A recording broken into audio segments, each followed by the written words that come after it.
Hello, everybody. I'm Delusion Dispeller. Taking my phone off because I don't really need that while I'm talking, but got an interesting show planned for you tonight. It's on borderline personality disorder, and I am trying to find a video because I wanted to start by showing you a video real quick if I can locate it. So if you're in here, say howdy so I know you're here, first of all. And yeah, it's going to be interesting tonight. I've been looking forward to this show all day long, so I'm pretty psyched about it.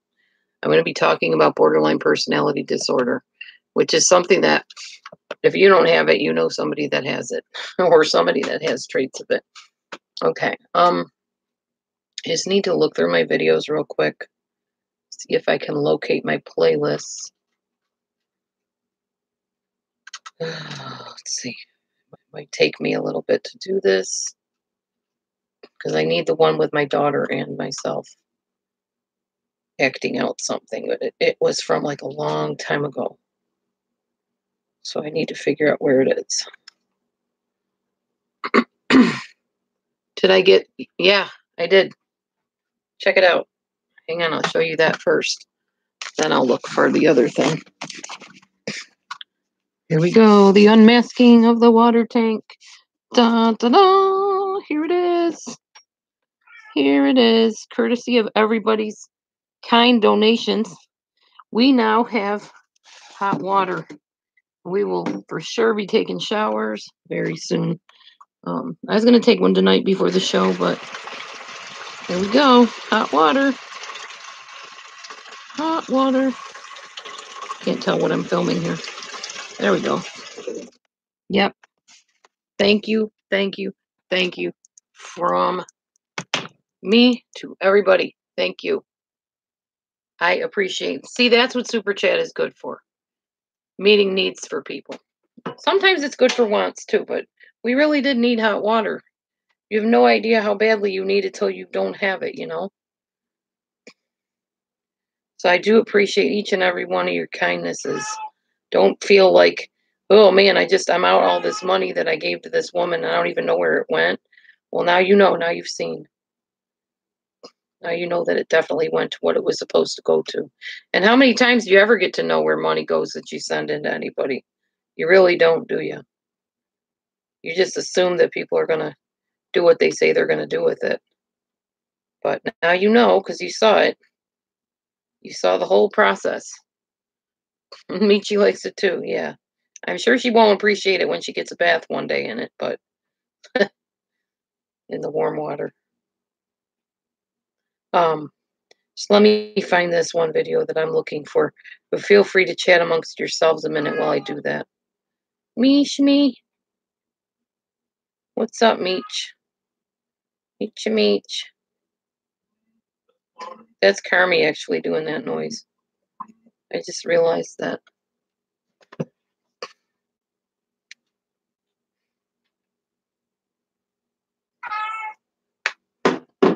All right. Still looking. It was such an old video, so it was like back when I was with my ex-husband, I mean. My daughter and I acted it out. This might be the one right here. Hi, Kathy Emma. Does Michin mean something nice in Japanese? Well, her actual name is Mirami. Mirami. Mirami. And it means look at me. She got named that because she's always about herself. You know, look at me. I got a need. I got a problem. Me.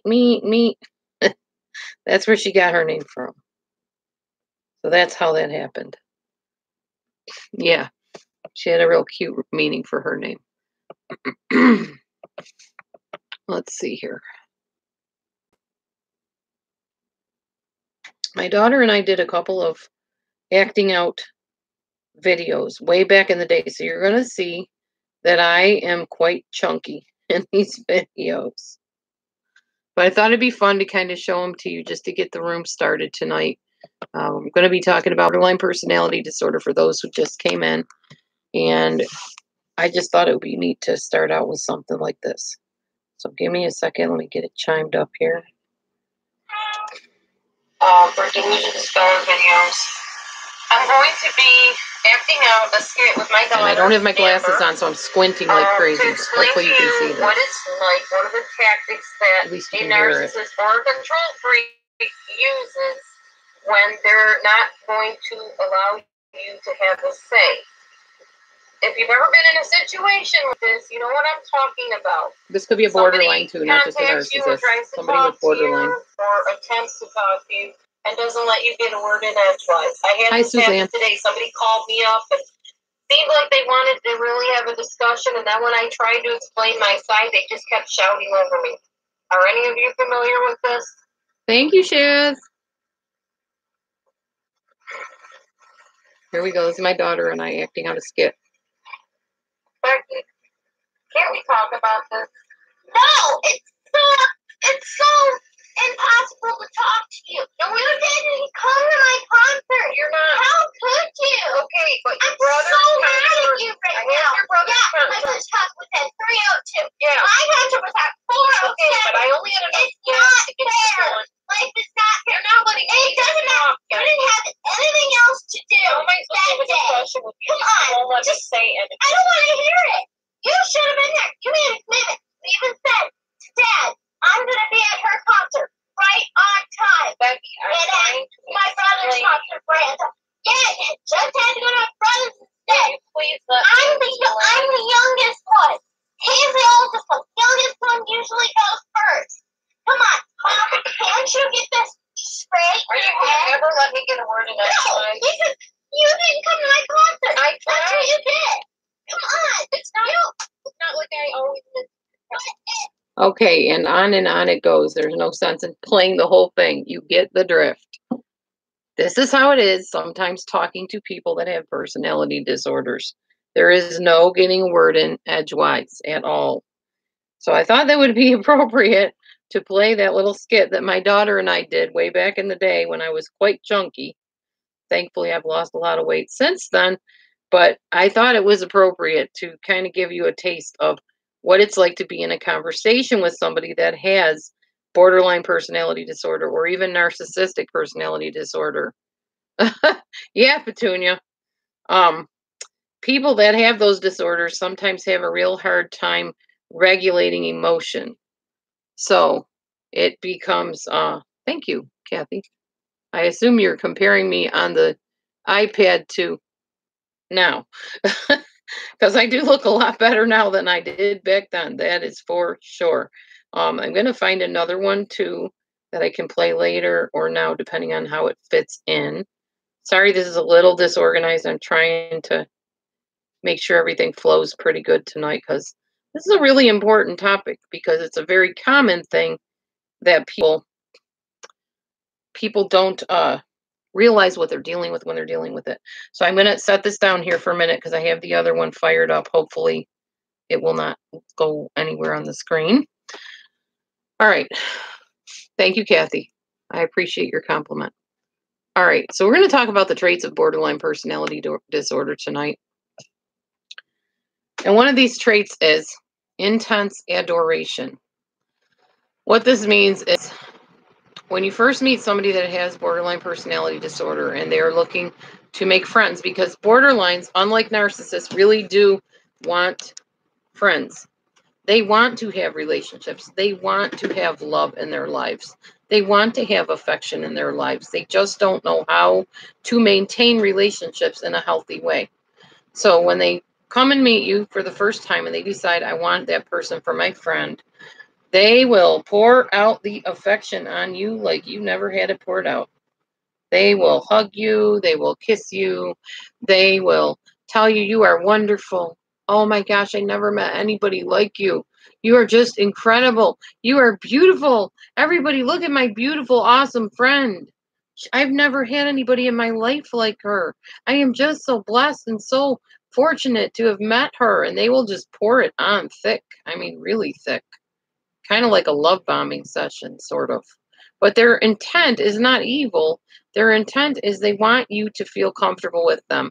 They want you to know that they adore you and think you are wonderful and that their life is not complete without without you.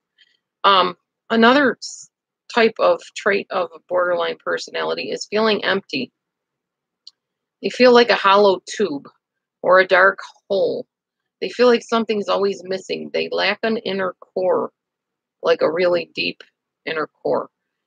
They just feel so alone and just almost non-existent, like they're a core, just an emptiness. I can't even explain it. It's just like a hollow feeling.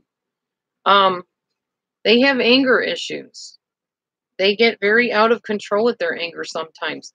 They will often dissociate, which means they go to another place. Sometimes they lose time, which means they aren't sure what they were just doing, and they'll kind of fade out and fade back in, like literally in life. Like you'll be talking to them and you'll just see them kind of stare blankly, and then they'll just like shake their head and say, what was I just doing? What was I just saying? Where am I?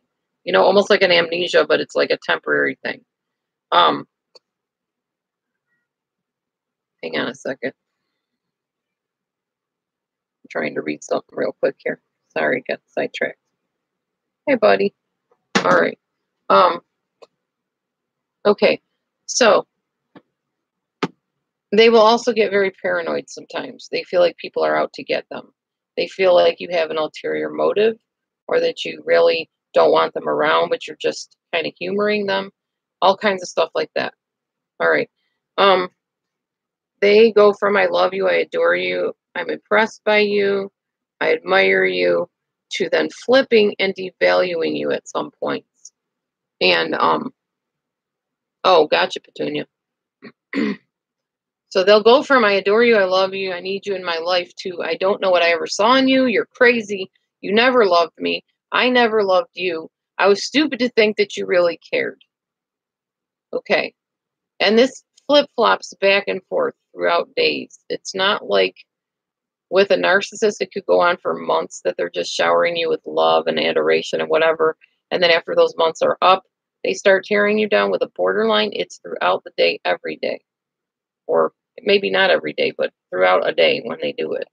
And then maybe the next day, they're all in I love you mode. And then the next day, they're in I hate you mode. Or sometimes they're in half and half mode. You don't know when they're going to be in which mode. Object constancy is another thing. Yeah, my cats are super affectionate. Object constancy is something that everybody needs to understand, because what I call it is a delayed separation anxiety. It's like when a child is little, their mommy goes out of the room and they cry because they miss mommy. They feel like mommy disappeared. Where did mommy go? She was here 1 minute and now she's gone. And their minds don't understand that mommy's just in the other room. And if you cry or you call to her, if she's a decent mommy, she will come to you. She won't leave you crying. She'll come and meet your needs. Well, object constancy in an adult is basically that need never got met, or rarely got met, or it was very sporadic, on and off. Hey, Reba. So they may say something like this when they first meet you, and you may have only known them like a few days. Hey, do you have any pictures of yourself? Can I just take a photograph home with me? Because I don't want to forget what you look like. And you're going to kind of look at them like, huh? And to them, that sounds extremely legitimate, to ask for a photo of you. Or, well, if you can't give me a photo, will you just write me a note, like, just so I have your handwriting? Can I take it home with me? Because I'm going to sleep with it under my pillow tonight, or I'll just put it on my dresser, just so that I know that you're thinking of me and that I can remember that we were here together today, stuff like that. Or give me a lock of your hair. Can I just have a little lock of your hair? Can I just pull like a strand of hair out of your head? I know it sounds weird, but sometimes if I'm not with people, I just don't remember what they were like. And I want to remember your pretty curly hair and that it was shiny and everything. And I'm going to miss you when you're gone. So if I have a piece of your hair, I'll just feel better about it. And this all sounds ludicrous, but to somebody with BPD, this is a normal everyday thing in a friendship. They need to have that object constancy. They need to feel that you are always there. Because for a borderline, if you even walk into the other room, if you say goodbye to a borderline, that feels like you are gone forever, just like that little baby felt. You disappear. And not only that, they feel like once you leave, they cease to exist. They literally feel like they disappear and they are no longer in existence. So if you stop being in a room with a borderline or in a relationship with a borderline, if you say goodbye and just maybe go to the mailbox, it feels like they will never ever hear your voice again or see you again. And they will cry and cry and cry and it will never stop. That's what they feel like. It's going to make them cry and cry and they'll never stop because it'll hurt so deeply. They definitely wear their hearts on their sleeves and their nerves on the outside, for real. It's very intense for them. They feel like if you are not in my life at all times, I no longer exist. I feel like you totally disappeared, disintegrated, vanished. You no longer are there, and therefore I'm no longer there. So here's what you might hear from a borderline. I was hoping my daughter would be here today to act this out, but right when we got ready to start rehearsing lines, she had to go with her dad because he finished up with the hot water tank. So I'm just going to do my best to kind of act it out. This is the kind of stuff they'll say. Fine, you're going to leave me anyway? Well, who needs you? You're just like the rest of them. Go ahead and leave. I don't care. Go ahead and see if I try to stop you this time. I don't care. Just go away. I don't need you. I can live on my own. I never needed you. And then as you get to the doorway, oh, wait, please. Wait a second. I didn't mean it. I didn't mean it. I promise you. I'll be better. I'll be better. I know I goofed up. I screwed up. I'm so sorry. They feel like they're going to cease to exist the moment your foot, your heel, leaves their doorway. So they have to call you back because think about it. If you were going to just totally vanish in smoke, in a puff of smoke, if somebody left you, would you not want to try to get them back? Because that's what it feels like to a borderline. If you're going away, it's forever in their mind. If they feel like you're going to leave them or end the relationship or that you're pulling away or you're getting uncomfortable with them, they'll put their hands on their hip and say, I'm getting a job. I'm going out to work. I'm not going to be here anymore. And their idea is, I'm going to leave you before you can leave me. It'll hurt less that way because then I'm in control. I'm in charge. Hi, Donna. They will blow up your phone. I mean, not literally, blow it up, but they call it blowing up the phone because they call you and call you and call you. And they'll say things like, hey, where are you? Oh, you're at the library? Okay, what are you doing? Getting books. Oh, okay. Somebody with you? Who are you with? Nobody. I'm just here reading a book. Are you sure? Yeah, I'm just sitting here reading a book. It's about birds. Do you want me to take a Snapchat picture and send it to you? Don't be silly. Hey, I know what it is. You got that guy there with you, don't you? That guy that I can't stand at school? You got him there, don't you? You're sitting there. You're talking about stuff with him. You're talking about me. And you're sitting there going, no, I'm really sitting here reading a book about a bird. You don't want to be with me, do you? Why don't you just be honest and tell me you don't want to be with me? You don't have to lie to me.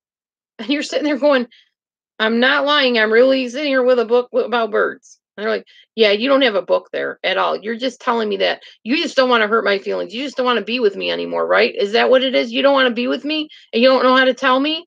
Well, never mind then. I'm sorry I even called you. Bam, they hang up the phone. Hey, G. Marie, this is your night, girl. You can add your input definitely throughout the whole time I'm talking about this. All right. The borderline person is terrified of being alone or lonely, disconnected, not having that significant other around. This is untreated borderline, by the way. Terrified to be alone with themselves.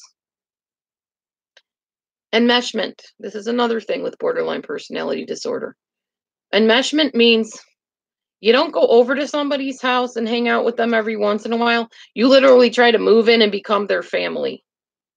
You try to become a member of the family. You hunger to feel part of somebody, part of and connected to somebody. You have this unhealthy feeling that you have to fuse with another person, and that other person has an unhealthy feeling because you're trying to fuse with them to the point that it's super, super clingy, tight. You feel smothered if you're on the receiving end of this. And the borderline feels desperate to fuse with you and connect with you in that way. They want to know everything, your favorite foods. They want to know who you hang out with, and they got to hang out with them too. They want to know who your family members are, and they got to talk to them too. It's called enmeshment. It's not healthy. It's very uncomfortable to the people that are part of this, and it's uncomfortable for the borderline as well. This person feels like you will fill their void. That empty spot they have inside of themselves, it's your job. You got to fill that void. You got to meet their every need and longing. You have to be there when they call. You have to be home when they come over. You have to be there when they need you. That's just how it is. That is how the borderline sees it. Because if you're not there and you're not existing, so to speak, then they no longer exist either. All right. Now, at first, when a borderline attaches to you, I got to be honest, it feels pretty good. It feels great having somebody flattering you all the time and telling you how adorable you are and how your hair just looks awesome today. And I love that dress on you. You really shine today. You just look terrific. And I'm so glad you're in my life. And I am just so happy I met you. I mean, that's before you get all the devaluing part too.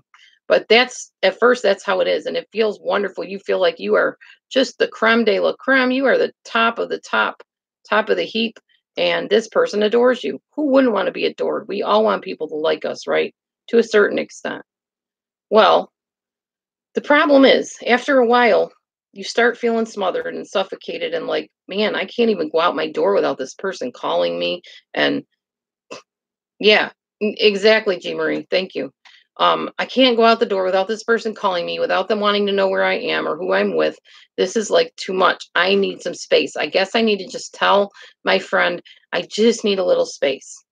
So you don't know how to tell them you need a little space. So you just sort of pull away.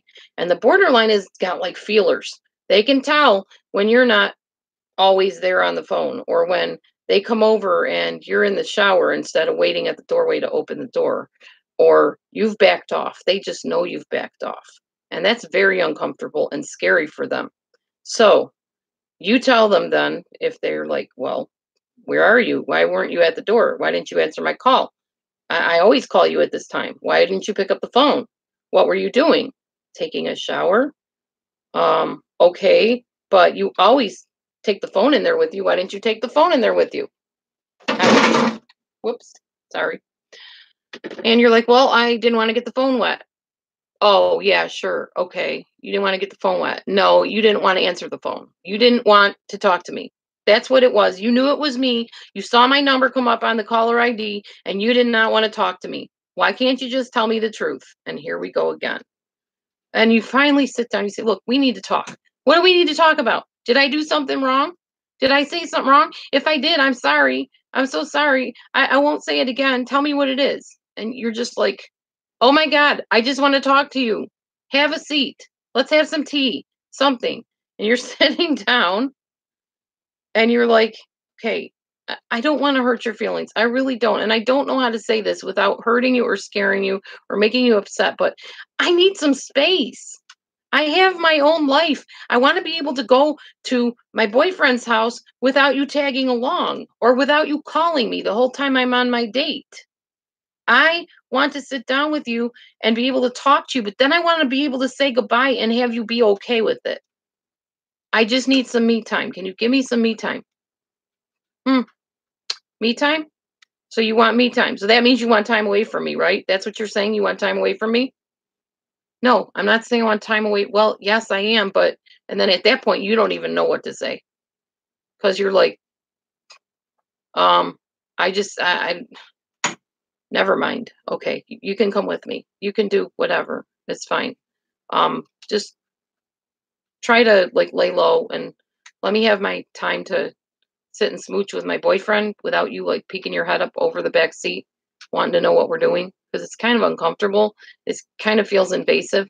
Oh, so now you're in accusing me of invading your space. You're accusing me of trying to steal your boyfriend. That's what it is. You don't want me there because you're afraid I'm going to take over your boyfriend. I know that's what it is. You are just so jealous and insanely protective and possessive of him. You don't want anybody to be near him. And you're like, oh my God, I give up. And that's when your relationship usually takes a nosedive. And you're just like, why am I with this person? I cannot deal with this all the time. That, my friends, is part of borderline personality disorder relationships, untreated borderlines. Okay. Yes, they tell you what you do and don't feel. That is so true. All right. So, leaving this little scenario, let's go on to the next one. All right. We did enmeshment. Did that. Okay. Now the borderline will say something like, okay, how dare you not want to be with me? How dare you not want to be with me? I'm like an awesome person. Do you know how many people want to be with me? It's because you don't like me. You never really liked me. I can't believe I believed that I thought that you were different, that you really got me, that you really understood me. Well, fine. Who needs you anyway? I don't need you. I survived before without you, and I will survive fine without you now. So the person may leave them at that point, and the borderline feels awful when they're alone. And this is how that dialogue goes. Oh my gosh, they left. They really left. What have I done? Oh, I'm an awful person. I screwed up. I just rejected the only person who ever loved me. I'm going to lose them forever. Oh my gosh, I'm terrible. Oh my gosh. And at that point, they're pulling out a razor blade or something and slit, slit, slit, slit. Something. Whipping themselves with a belt. Anything to beat themselves up, to punish themselves. Now the next step is I got to get back with them. I can't lose them. Oh my gosh, I can't live without them. Then they're on the phone again. Please, please, please, it's me. It's me. I'm just begging you. Please give me a second chance. I'm so sorry. I'm so sorry. I won't do it again, whatever it is. I won't do it again. This is not all about self-abuse, but part of that was. This is about borderline personality disorder in general. I'm not going to do it again. I promise. I won't come on your dates anymore. I won't interrupt your phone calls. I won't call your workplace. I won't show up at work uninvited. Please just give me a second chance. Please, please, please. They know they have to have you back. So they're going to do anything they can to get in your good graces again. Yep, I'm getting to that part too, Petunia. All right. So they're begging, pleading, blowing up your phone, interrupting your work meetings. Showing up at work still, even though they say they won't, they do, because they want to get back with you. They cannot stand being without you. They just can't handle it. I didn't mean it. I wouldn't be better off without you. I'm a terrible person for saying that. I don't know why I say those things. I know you may never ever love me again. And I know that you can't forgive me, and I don't blame you. I wouldn't forgive me. But please, please give me another chance. That's what you'll hear. If you go back to an untreated person that has borderline personality disorder, you say, I'll skip my meeting today. It's fine. I'll tell them I don't feel good. I'll go home. It's fine. I'll be there in a little while. We'll work this out. Okay, this is how this is going to play out now. Borderline person. You get home. Oh, I'm so glad you're here. Oh, you really do love me. You really do need me and want me. I am so relieved. Thank you so much. I can't believe you left your meeting for me. You really do care about me.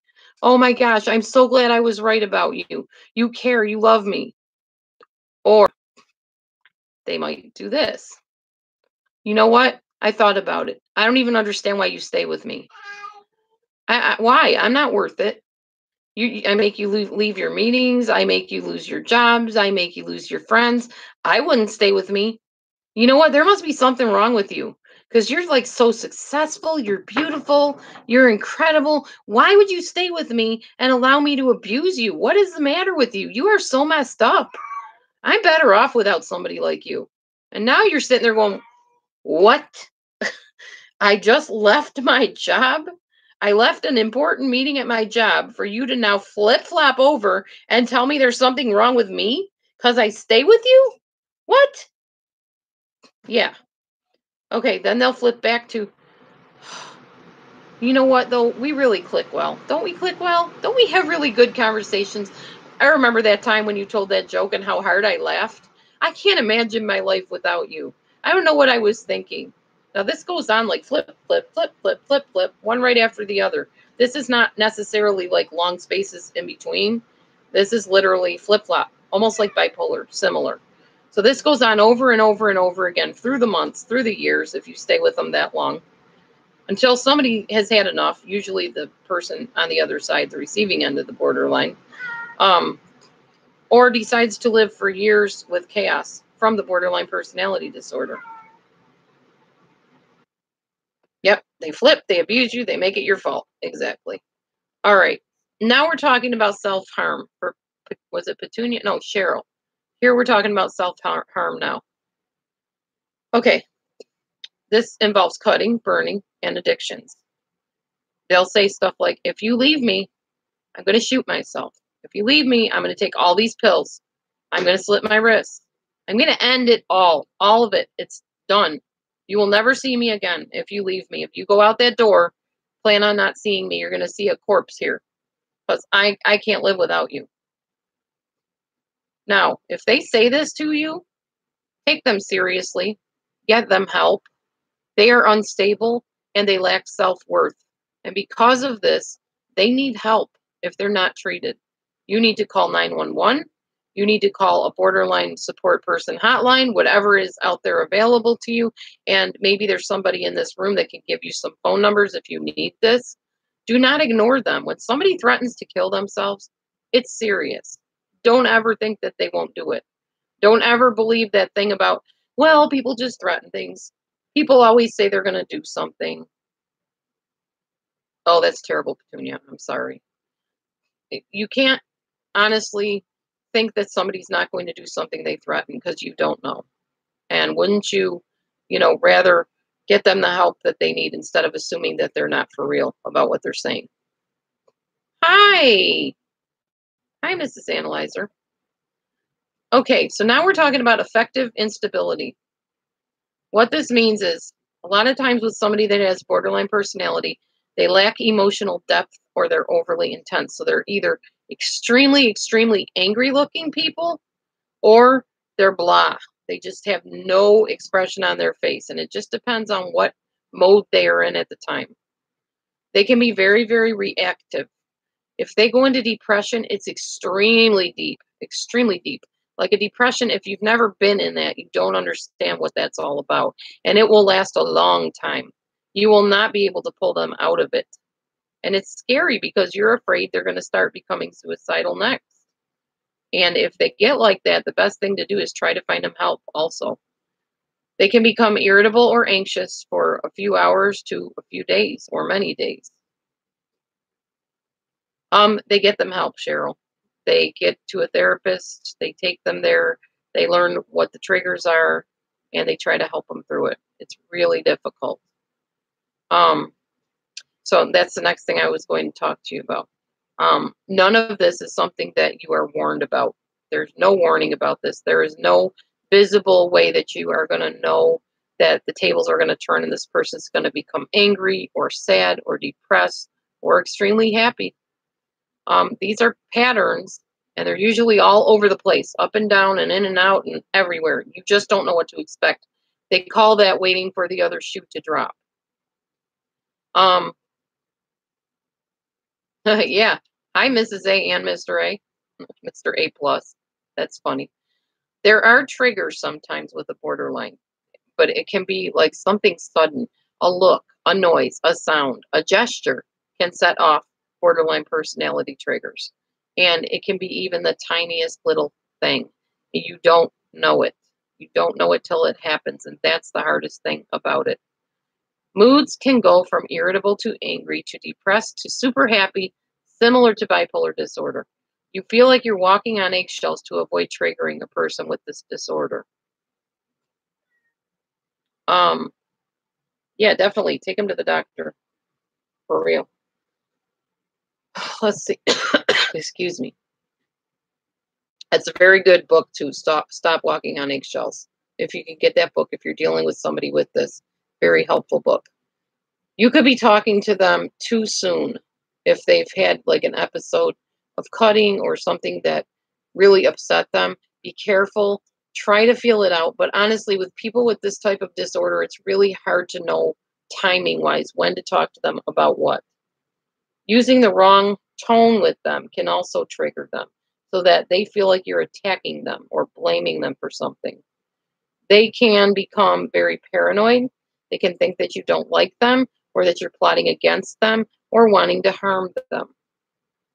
Be very, very sensitive and observe triggers with people with borderline. It's very hard to find the balance of walking on eggshells to living somewhat stable of a life.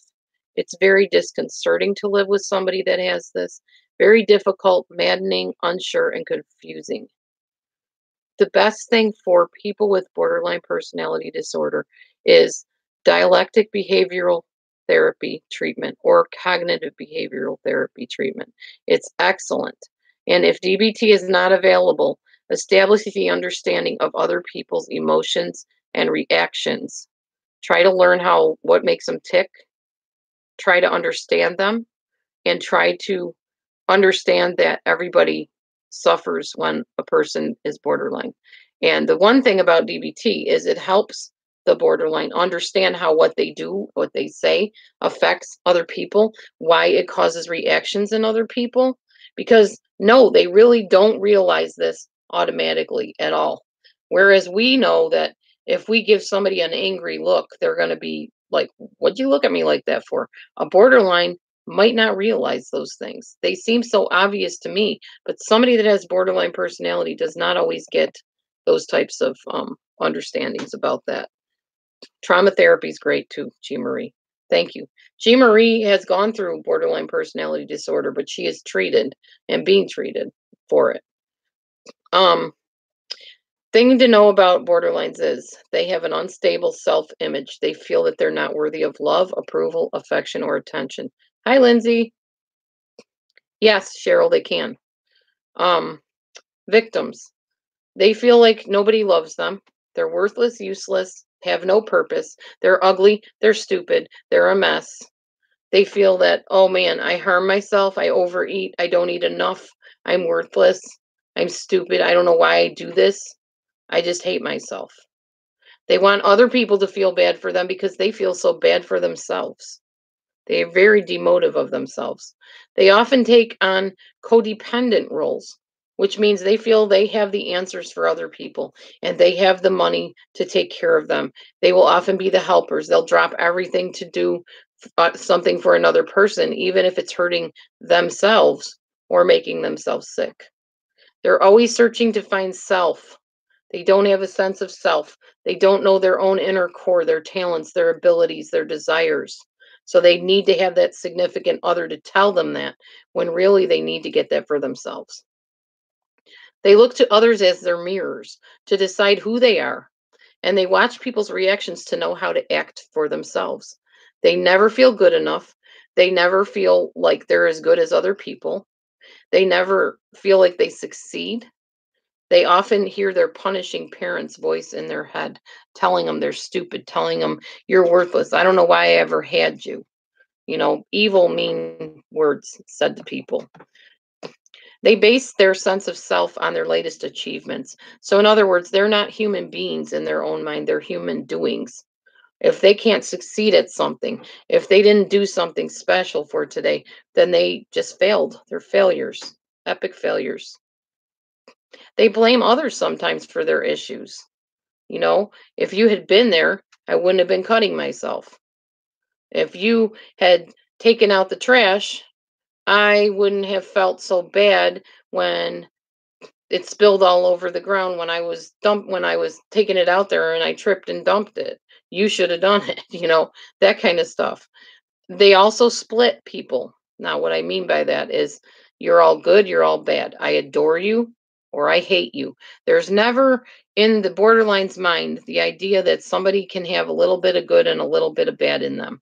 Everybody has things they're working on, flaws that they have that they need to work on. But to a borderline, if you've upset them, you're evil, you're mean, I hate you. If you did something good for them and they felt that it was good inside, then, oh, you're so wonderful. You are the most awesome person. But they can go from this to this very, very quickly. They also have the I hate you, don't leave me syndrome, which we talked about earlier on, where they upset you or whatever, and you're like, I need a break. I need some space. And you go in the other room. Well, you're stupid anyway. I don't care. I don't even know why I talk to you. You're ridiculous. You're ugly. You're fat. You're slimy. You're evil. And then as you walk to the door, wait, wait, wait, wait, wait. I didn't mean it. I didn't mean it. I'm so sorry. I don't know why I said that. I won't say it again. Please come back. Please come back. Don't leave me. Don't leave me. I need you here right now. And then they'll cling to you and hug you for dear life. That is a form of splitting. Black and white thinking. Person's all good or all bad. Like they'll see somebody at the grocery store. Oh, did you see Madeline? Yeah, she's a real B. I can't stand her. She's awful. Do you know what she did to me the other day? She cut me in line. And then when I dropped my quarter, she picked it up and pocketed it. And then I asked her for it back and she gave it to me, but still, I think it was rotten that she jumped in line anyway. She's a jerk. Yeah, but she gave you back her quarter. That doesn't matter. She's still a jerk. I hate her. I hate her and I hope I never see her again. And I hope she dies when she gets home and gets hit by a car on the way home.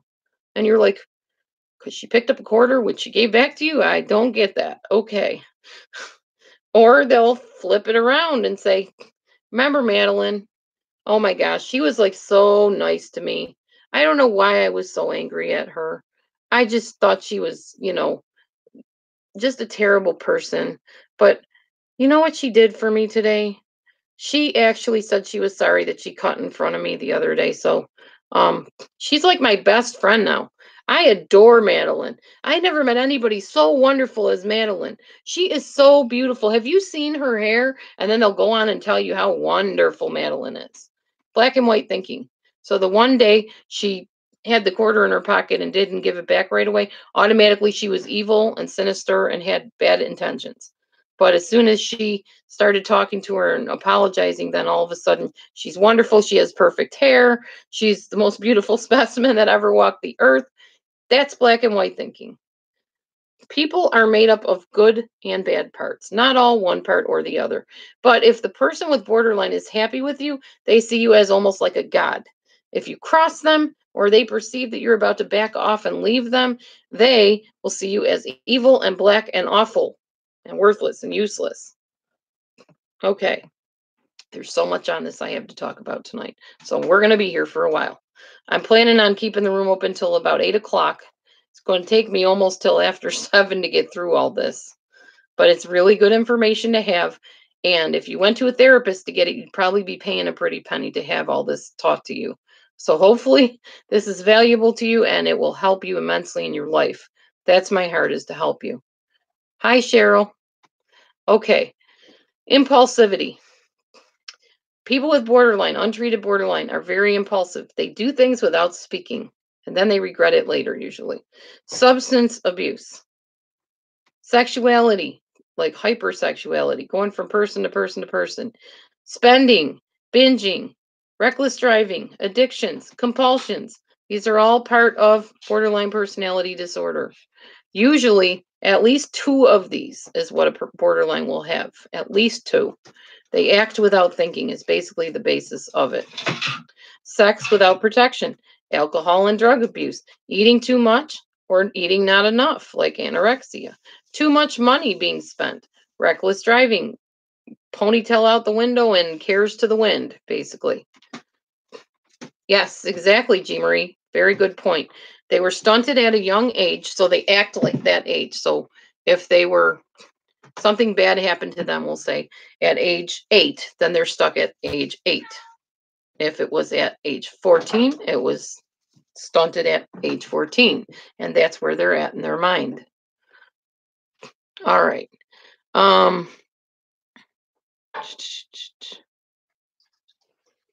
I said that if they feel the need to feed something inside of themselves, they need to fill that black hole, that space, that emptiness. Here are some of the sayings of someone with borderline personality disorder. I don't want to get too close to you because you'll get hurt. Everybody I get close to ends up getting hurt or dying or something bad happens to them. Hi, Ryan. Okay, they'll warn you. If you see who I am, you're going to get sick of me and leave me because your life is going to get really crazy. Now, they're telling the truth about that. That could be the case. Your life could get very crazy if you hook up closely with somebody that's an untreated borderline, because they will crazy make. That's what they do. Exclusive adoration. You're the only one for me. Never met anyone like you. You're my soulmate. I love you. I can't believe you'd even give me your time. If you say these things, hang on. If you say these things to me, like if you message me and say, "Oh wow, Dee Dee, you are like my dream come true. You just have all the answers." I'll accept it and I'll say thank you. I appreciate the compliment. But if it gets too thick and people start saying, "I adore you, I love you, I want to have your baby, you're my soulmate," etc., I can't believe you'd even give me your time. Um, the only exclusive relationships I actually have are with God, my husband, or my family. So I have friends, but I don't have tight, you know, uncomfortable bonds with them, if that makes sense. I have boundaries. So I'm not looking for exclusive relationships one on one with anybody in that capacity to where I give all my time to one person, except for my husband and God. Um,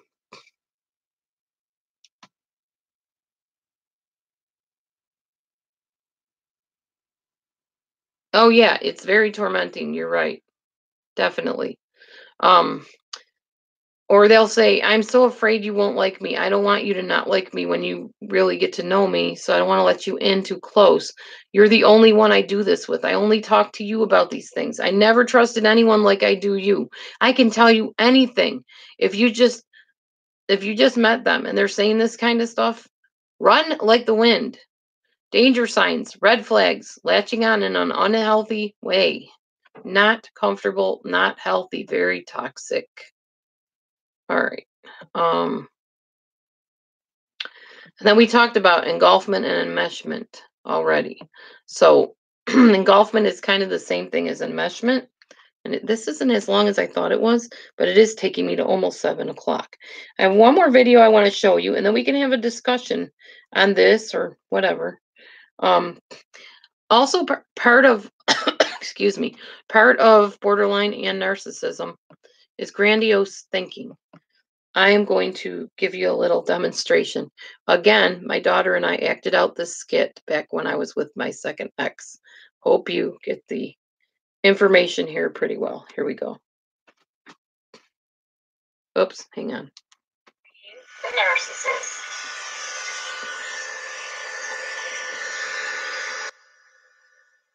Mary?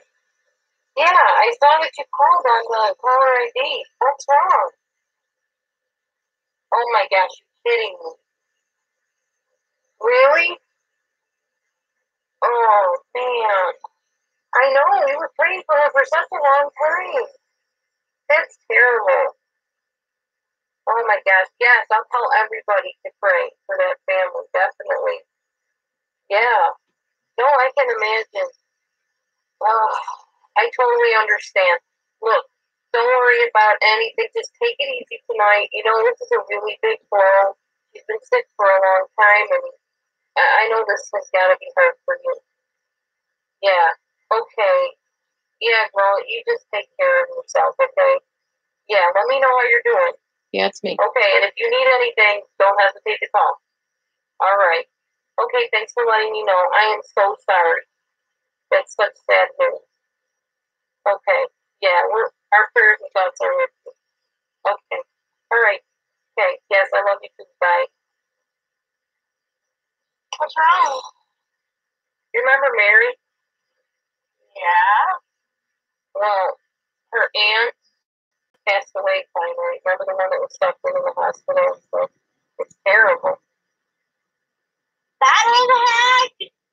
What?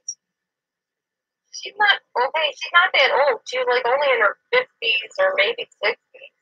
She was sick for a long time, but I don't think she was that old. Why do you call her a hag? She's the nicest person I've ever met. Really? Nice? Yeah, it's acting. Yeah. She was always there for you. Remember when you were sick that one time? She brought you soup. Remember that? Yeah, disgusting. No, it wasn't that bad. I mean, okay, so you really don't like mushrooms, but she didn't know that. How was she supposed to know what you would? If she would have came to my birthday party. Duh. Okay, well, what about the time she bought you that beautiful shirt, that blouse that you like so much? That ugly thing, and didn't even buy me shoes. Especially fashion. Okay, let's get back to the fact that our best friend, oh yeah, by the way, Caroline bought me the new Gucci bag that was so overrated. And I love Caroline, and Caroline's my only worry right now. Are you hearing me? Because her parents are in debt. Okay. I just told you Mary's aunt died. She's our closest friend, mutual friend, and her aunt died. Don't you even care about that? Don't you have any feelings? Yes, it's possible therapy dearly to me. My Prada bag. Your Prada bag? I had to throw it away. Because we knew. This is a person that died. I don't care. My Prada bag's more important. All of those cute boots have the rhinestones on them. Everything. Just fashion. I can't believe you. You have no feelings for your best friend who just lost her aunt. Don't you think her family's sad? Maybe we should send her a nice card. Yeah, a card that has glad you died. Why would you say that to your friend's family? Because she wasn't at my birthday party. That's why. So you're holding a grudge. Exactly. That's just mean. I can't believe you'd be so cold-hearted. If she gave me a shirt off her back, it would be an ugly one. Haven't you ever had anybody die that was close to you? Can't you even relate to this? Yes. That fashion designer. Oh my God. He was so precious to me. Really? Your fashion designer? He designed my Prada belt, with my Prada bag, with my Prada shoes, with my Prada pants, with my Prada sweater, with my Prada dress. Lovely as beautiful. Rhinestone handbag. Okay, don't you see something wrong with the fact that all you can talk about is all your fashion stuff when our friend's aunt died? Yes, I've had people die. My butler, my fashion designer. Okay, enough about all Caroline's fashion designer. I feel so bad for her. You know, because fashion is not matters. You know what? She was very, very close to this aunt. Very close.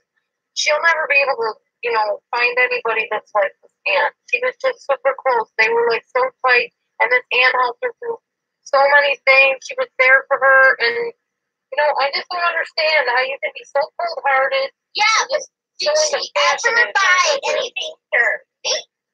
No. I could. She took care of me when I was sick. But did she ever buy me anything fashionable? No. Okay, there's more to life than fashion. Like people and people's feelings. How do you think she feels right now? Do you have any idea how she must feel? She feels so bad because she didn't buy me anything fashionable. I'm not talking about her aunt. I'm talking about the aunt's niece, your friend. How do you think she feels? She feels bad because her fashion designer moved away. And then he died with a heart attack. Wait a minute, that's your fashion designer. That's your fashion designer, not hers. She doesn't have a fashion designer. My fashion designer is so beautiful. And I'm so glad I got a new one because I love this one. And he did another hat. That reminds me. I should call him up and tell him to sign me a Prada belt. Okay, just a minute. The second line. So, do you want Okay. You get the gist, I think. I could play a little bit more of that in a minute. But the whole point was Amber was being the narcissist or the borderline, the person that was very caught up in her own world and her desires for her Prada boots, her Prada bag, and all of her Prada stuff. And her friend's aunt dies, and her friend is devastated, but she's so grandiose about her Prada stuff, she doesn't care. She doesn't care. Yeah, you're probably right, G. Marie. That's probably an exaggeration. Sorry. That's the closest thing I had right now for that type of thing. But yeah, the point is, it's somebody that was caught up in their own, issues too much to even care about anybody else. Just trying to see if there's any more to this that I can share with you. So you see, that's grandiose thinking. All she could think of was herself, even at a time when our mutual friend died. Anybody in a situation like that where every time you try to talk to somebody about something that's going on in your life, they're telling you all the wonderful things that are happening with them and how they're so much better than you and so much richer than you and have so much more than you. That's grandiose thinking. It's very conceited and annoying, and it's thinking way above what the person really usually has. A lot of times grandiose thinking can be somebody thinking that there's somebody so famous or glamorous, and there's nothing really to prove that. So maybe somebody that believes they're going to be the next president, but yet they can't read a sentence in a book. No commensurate knowledge that goes along with their claims. That's grandiose thinking. So I hope you enjoyed this video. If you have any comments, questions, concerns, please contact me, delusionspeller@gmail.com. Okay. Yeah. That's a very good depiction of malignant narcissism. True. I was trying to fish for the whole grandiosity thing. Kind of the I'm famous, I'm a star, I want, riches. And have you ever seen High School Musical? The one girl on there, she is a narcissist all the way. Not a borderline, she's a narcissist. A lot of people feel that narcissism is an extreme borderline personality because there is a crossover between the two in some people. Doesn't mean every narcissist has borderline or every borderline is narcissist either. Yeah, I love that movie too. I want it all. I want it all. Yeah, it's a pretty good movie. It's pretty funny. But yeah, Sharpay, that's her name. Sharpay is the narcissist in that movie, and she plays it really well. Really, really well. I think she may be a little bit narcissistic in real life, but I'm not sure. She is a little odd in real life, I will say that, and she looks a lot different since her plastic surgery. Anyway, that's all I have on borderline personality disorder tonight. If you guys want to talk about anything that I shared or anything else, let me know. Let's just chat. Ashley Tisdale, yeah. Yeah, grandiosity. That's what I was going for. I wasn't really necessarily saying that that was, an extreme borderline case, but it definitely is grandiose thinking. More so of the narcissist. You are correct. So I apologize for that mistake, if it was indeed a mistake. If it's an extreme borderline, it may be somebody that has crossed over into narcissism. So yeah. Anyway. By the way, you can see these and other good videos on my channel in other playlists. If you are looking for specific videos, I do have some other ones. I have some pretty good videos out there, actually. My older ones are really good. Just trying to see if I have another one I can share with you about a skit from my daughter and I. Because we did 3 of them, I think.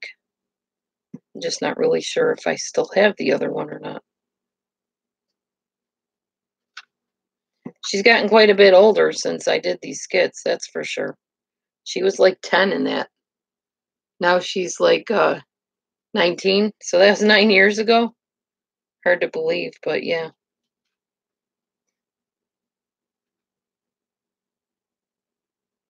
Here's a really good one on dialectic therapy. And actually, Jean Marie probably can confirm how this all goes down because she's done dialectic therapy. Hang on, I gotta move the ad off here.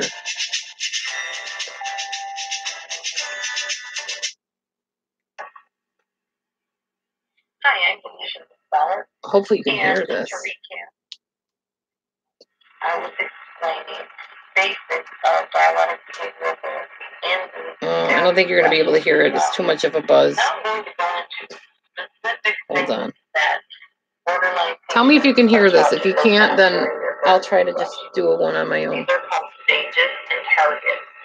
What this means is that issues come up as they're handled, and then the procedure is that the client and the therapist move from one issue to the next as the goals are met and completed. This is how the therapist and the client do not get stuck on anything specifically, any one topic. The first topic handled are, number one, any issue that is severe enough that can cause death to the client. In other words, if this client is suicidal, You can't hear it? talking about suicide or even Okay. thinking about I tried. that issue is addressed. No first problem. and foremost.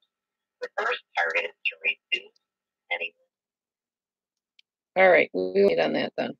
I will have to make another one on DBT. And that's fine.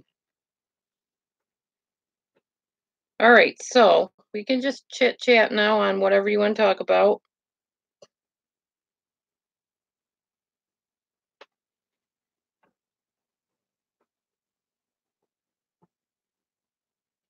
And actually, if you want to learn more about borderline personality disorder, G. Marie is the person to talk to. She's lived it. She understands how it feels to be borderline, and she can probably fill you in on some actual information about it.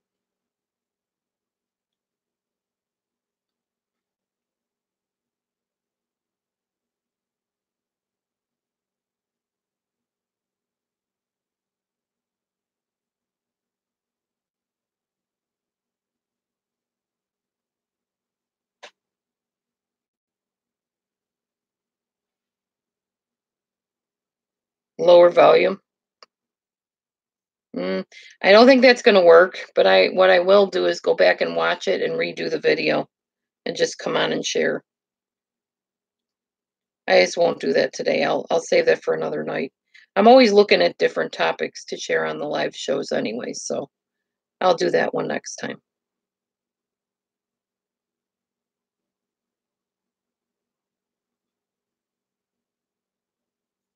I have all kinds of interesting videos that I can turn into live shows, actually, like the narcissistic mother, the all about me mother, and all those kind of things.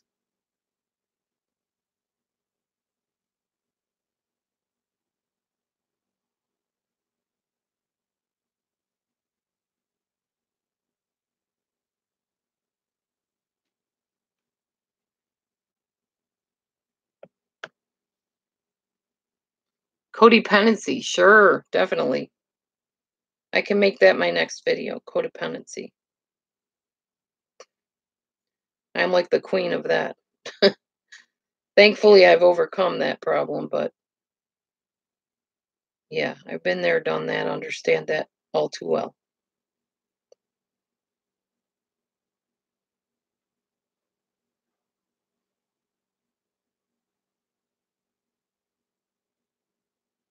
All right, there. Oh, yeah. Are borderlines always narcissistic, and what's the difference? No. Borderlines are not always narcissistic because of the difference. The difference between a borderline and a narcissist are this. Narcissist, it's always the motive. A narcissist is the way they are because they define narcissistic supply. They need to find somebody that adores them, admires them, or even fears them. A borderline really genuinely wants relationships. A lot of people are codependent, Tamara. I understand that. We're somewhat trained to be by our parents sometimes. So a borderline is, they may kind of do the same things to people. They may treat them the same way, but there's different reasons why they treat them that way. Like a borderline, their biggest fear is abandonment and rejection. Yes, Little Shaman is good. You're right, Jean Marie. That's a really good recommendation. Check out the Little Shaman for understanding the pathological narcissistic spectrum. Also, Sam Vaknin is very good too, but he's a little bit over most people's heads.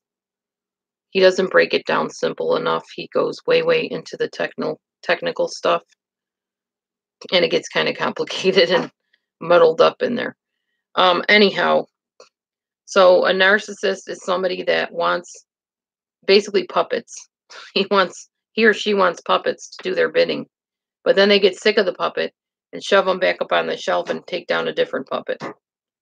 And people aren't puppets, so you feel that really deeply when they discard you and replace you. Borderlines don't discard and replace you. They may try to discard you and then they feel bad about discarding you and try to bring you back. So they want you always there. They're not ones to really reject you and move on. The narcissists are. Borderlines want you in their life. Yeah, that's true. It does vary from person to person, but in general, borderline people want relationships. They want to have meaningful relationships, whereas narcissists do not. Narcissists want to use you for their own means. They're selfish in that regard. Whereas borderlines don't mean to be selfish. It's just they come off that way because they're so scared of losing you that they cling to you and they monopolize your time. Does that make sense, Petunia? So it's different motives, different reasons for their behaviors, even though some of the behaviors may be very similar.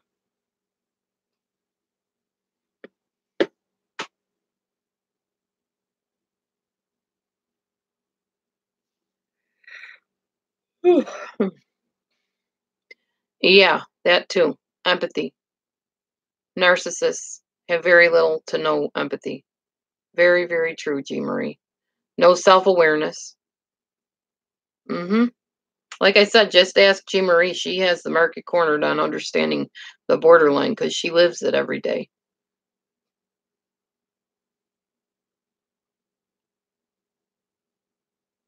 That's good, Petunia. Yeah, it's hard when you have narcissistic parents because they just don't care. They don't care about you. They care about how you make them look.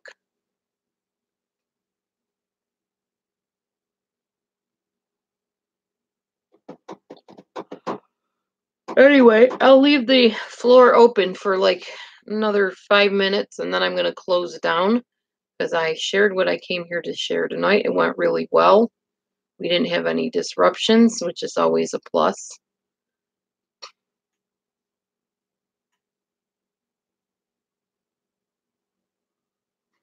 Aw, I'm sorry, Jean Marie. Some people are just going to be how they are, right? Narcissists are going to act narky.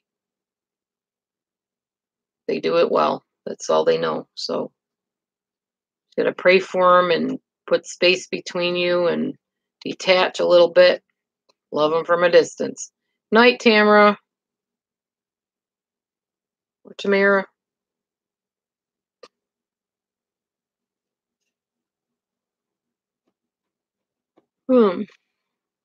Hi, critters. Are you feeling better? I know you weren't having such a good time yesterday. Hope you're feeling better. I'll be going back to work tomorrow, so. Oh, it's okay. You can always rewatch.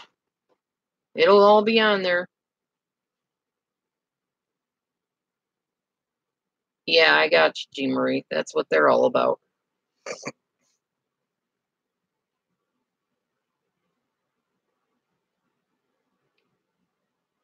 Good thing in my work schedule is because I work for a school, we have days off every month. So that's going to be nice. Right up until we graduate and move on.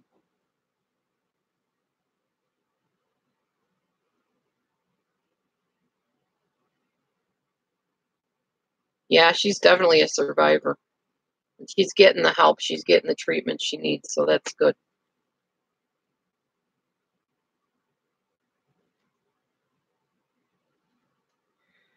Oh my goodness. Excuse me. I don't mean to yawn in your ears. I'm getting tired. Oh yeah, Jean Marie. I know how that is too. Oh, Lindsay wants to know where G. Marie's story is. I don't know if Critters meant she read something in here, or do you have a story actually, G. Marie, like you've printed out or anything?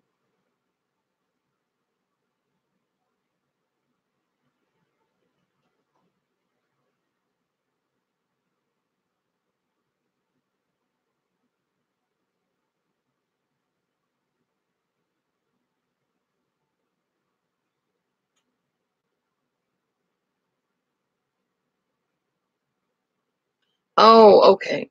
Gotcha, Critters. I wasn't probably looking at the screen at the beginning of it because I was reading all my notes and stuff.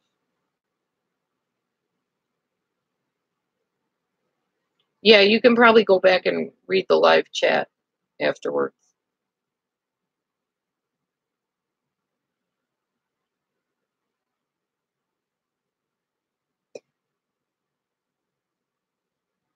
Yeah, I bet it was.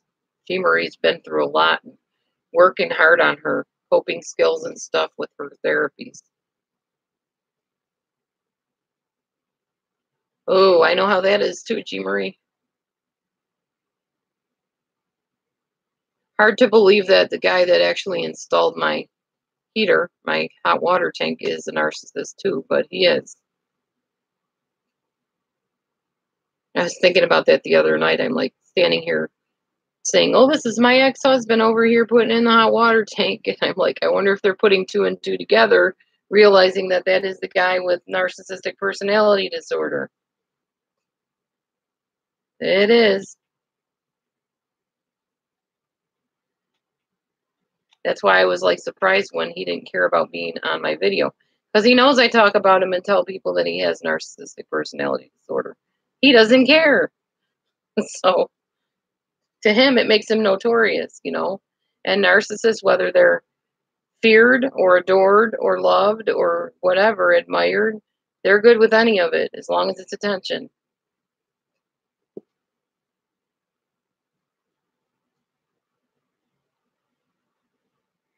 G. Marie, do you have a channel? I don't think I've been on your channel yet, because if you do, I would definitely like to visit it. Do you have a YouTube channel? I'll have to pop on over there and learn a little bit more.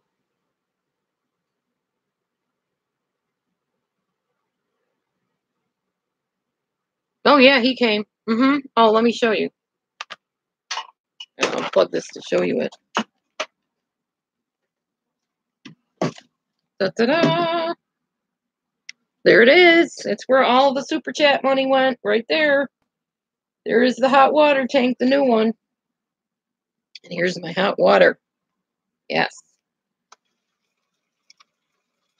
There it is. So you've witnessed it live on YouTube. Somebody in desperate need of hot water to take a shower, a bath, do dishes, etc.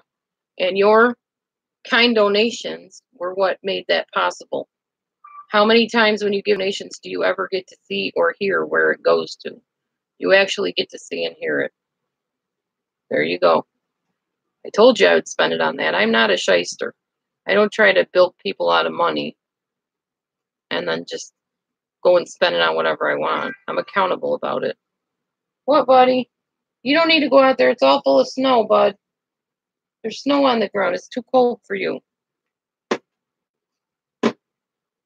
Oh, I'm sure they're fine, G. Marie, your videos. I'm sure you don't suck at it.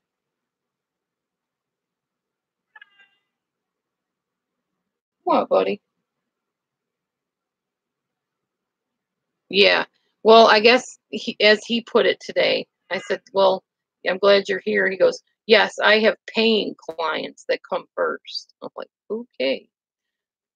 Just as long as you get it in there, dude. And then when he put it in, he didn't put the pipes in right. So he said, watch your cats don't get up there and get electrocuted. I said, well, I don't want my cats to even risk getting electrocuted. Well, you're just going to have to watch them. Well, I can't watch them if I'm at work. They have the free run of the house. I don't lock my cats in a room when I go to work. So he finally fixed it a little bit better. So at least we can put the door over it. It's not hooked on there, but oh well. But that's just how he is. What, buddy? What? What's the matter, boy? What do you want? You want some milk? Yeah. Here. There's some milk for you. Yeah. Here. Go, buddy. Let me show you what I love about giving my cat milk. Watch his tail. Watch the tail. Oh, he loves milk. The tail goes back and forth, back and forth. There it goes. That's just the best feeling when you know he's happy drinking his milk. Yeah, that's true, critters. That's good advice. It's good to do those videos.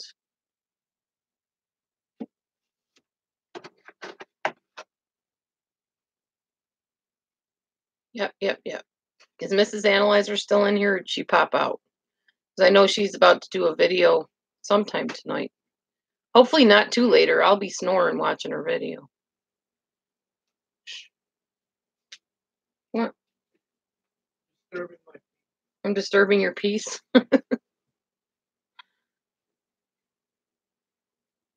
Anyway, it's back to work tomorrow, so no more morning videos on the work days for me.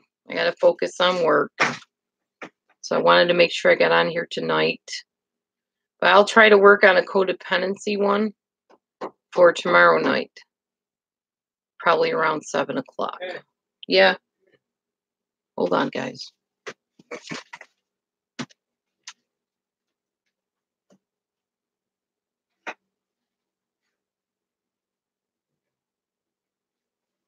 Oh, you didn't lie. We got the snow. We're getting snow. Lots of snow. Lots of snow out there. Wow. Okay, y'all. So does anybody else want to add anything, ask anything, talk about anything? Comments, questions, rebuttals, whatever? Sorry. There's my man again. He always comes in all my videos like at the end. Good night, Petunia. All right, I guess I'll close down. Everybody's kind of trickling out. So tomorrow, 7 o'clock. We'll see you there. God bless everybody. Bye for now.